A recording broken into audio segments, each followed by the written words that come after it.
luogo all'altro velocemente, andiamo dalla Barbagia alla Mandrolisai, c'è anche qui una tipicità del Suvannigeddu, il copricapo femminile, e stiamo parlando di Meana Sardo, eccoli qua. Che bello!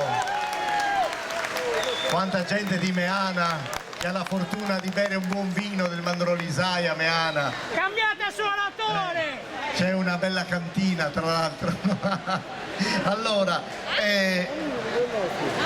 dunque Matteo Casula li accompagnerà in questa danza meanesa.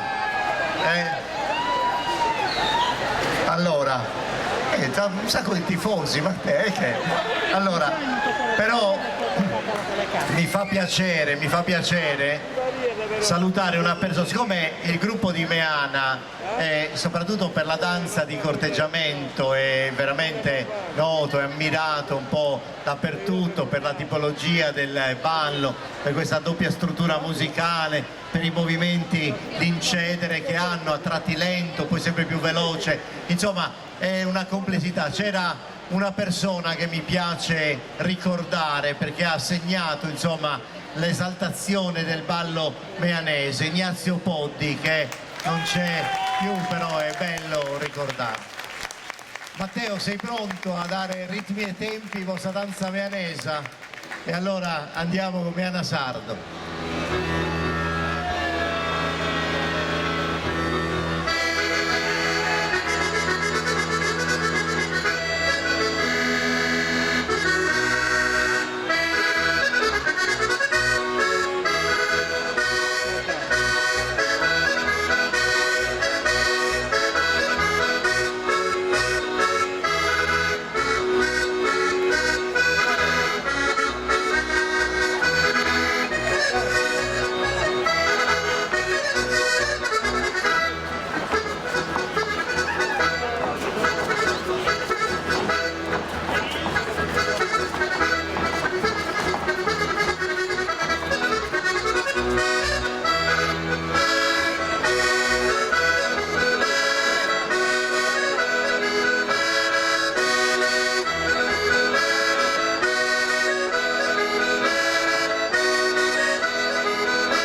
esagerati.